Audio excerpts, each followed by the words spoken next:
ഞാനൊക്കെ ആദ്യം അറിയുന്നത് ലക്ഷ്മിക്കാണ് സീരിയസ് എന്നായിരുന്നു. എപ്പോഴാണ് ലക്ഷ്മിക്ക് ബോധം വരുന്നത്? അപ്പോഴത്തെ ഒരു കണ്ടീഷൻ എന്തായിരുന്നു? പലതവണ ബോധം വന്നു പോയിരുന്നു എന്ന് പറയുന്നുണ്ട് പക്ഷെ എനിക്ക് ഓർമ്മയില്ല അതൊന്നും. എന്നോട് ചോദിക്കുമ്പോൾ എനിക്ക് റെസ്പോണ്ട് ചെയ്യാനോ എൻ്റെ പേരൊക്കെ ചോദിച്ചാൽ പറയാനോ ഒന്നും പറ്റുന്ന ഒരു അവസ്ഥ ആയിരുന്നില്ല എന്ന് തോന്നുന്നു. പിന്നെ എനിക്ക് റിയലായിട്ട് ബോധം വരുമ്പോൾ ഞാൻ ICUവിലായിരുന്നു. അത് പക്ഷെ ICU ആണെന്നോ ഹോസ്പിറ്റലാണെന്നോ ഒന്നും ഞാൻ ആ ഒരു നഴ്സിംഗ് സ്റ്റാഫിനോട് ചോദിച്ചാണ് മനസ്സിലാക്കുന്നത്. ഞാൻ എഴുന്നേറ്റിരിക്കാൻ ശ്രമിച്ചു. അപ്പോൾ കൈയും കാലൊന്നും അനങ്ങുന്നില്ല. എൻ്റെ കൈയൊക്കെ കെട്ടി വെച്ചേക്കായിരുന്നു. അപ്പോൾ സിസ്റ്റർ എന്നോട് പറഞ്ഞത് കിടന്നോളൂ, ചെറിയൊരു മുറിവുണ്ട്, ഞങ്ങൾ അതുകൊണ്ട് എഴുന്നേക്കാൻ ബുദ്ധിമുട്ടുണ്ടാവും, കിടന്നാൽ മതി എന്ന് പറഞ്ഞു. ഞാൻ അങ്ങനെ കിടക്കുകയാണ്. അപ്പോൾ ആ സമയത്ത് ഞാൻ ബാലിനെ അന്വേഷിക്കുന്നുണ്ട്. അപ്പോൾ എന്നോട് ആദ്യം പറഞ്ഞ മറുപടി, അദ്ദേഹം പുറത്തുണ്ട്, എല്ലാവരും പുറത്തുണ്ട്, ഫാമിലി എല്ലാവരും പുറത്തുണ്ട്, അപ്പോൾ കിടന്നോളൂ, റെസ്റ്റ് എടുത്തോളൂ എന്ന് മാത്രമാണ്. ഇത് എൻ്റെ മനസ്സിലങ്ങ് നന്നായിട്ട് പതിഞ്ഞിട്ടുണ്ടായിരുന്നു. പിന്നെ ഒരിക്കലും ബാലു ഇല്ല എന്നൊരു കാര്യം ഞാൻ അവിടെ വെച്ച് ഞാൻ അക്സെപ്റ്റ് ചെയ്യുന്നേ ഇല്ല.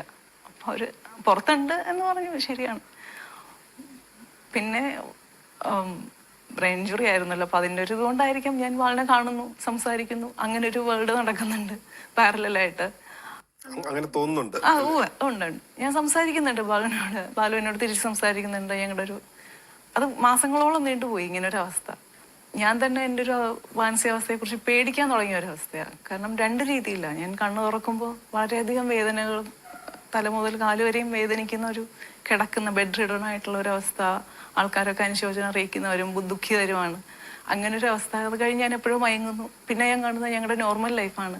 ബാലു കുട്ടി, ഞാനിങ്ങനെ ഒരു ഡ്രീം കാണുന്നുണ്ട്, ഇങ്ങനെ വളരെ വിയേർഡാണെന്നൊക്കെ പറയുമ്പോൾ ബാലു എന്നോട് പറയുന്നുണ്ട്, ബാഡ് ഡ്രീംസ് ഷെയർ ചെയ്ത് കഴിഞ്ഞാൽ പിന്നെ നടക്കില്ല, അതുകൊണ്ട് കുഴപ്പമില്ല, റിലാക്സ് ചെയ്തു എന്ന് എന്നോട് ബാലു പറയുന്നുണ്ട്. ഞങ്ങളുടെ നോർമൽ ലൈഫ് നടക്കുന്നുണ്ട്.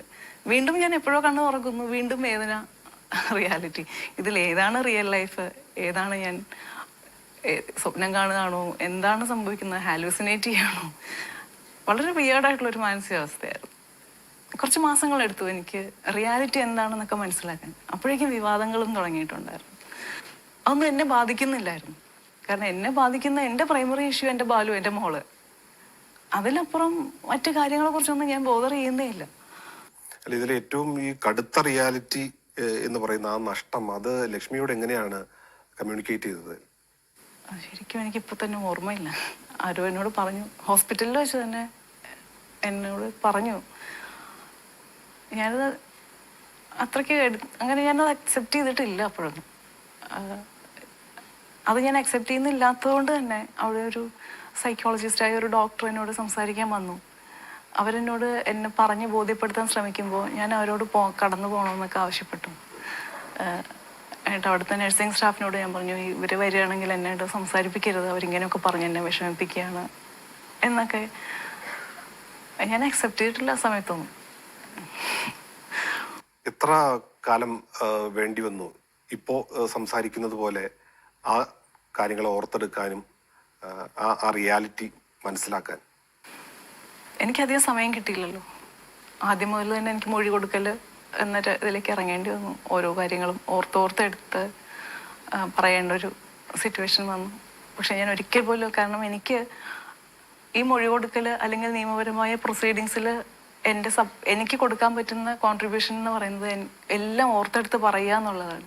A to Z എൻ്റെ ഭാഗത്തു നിന്ന് മിസ്സിങ് വരാതെ ഓർത്ത് പറയുക എന്നുള്ളതാണ് എൻ്റെ ഡ്യൂട്ടി എന്ന് ഞാൻ മനസ്സിലാക്കുന്നുള്ളത് കൊണ്ട് തന്നെ ഞാൻ ഒരു തവണ പോലും എനിക്ക് എഴുന്നേറ്റ് സ്ട്രെയിറ്റ് ആയിട്ട് ഇരിക്കാൻ ബുദ്ധിമുട്ടുള്ള സമയത്ത് ഞാൻ മണിക്കൂറുകളോളം ഇരുന്ന് മൊഴി കൊടുത്തിട്ടുണ്ട്.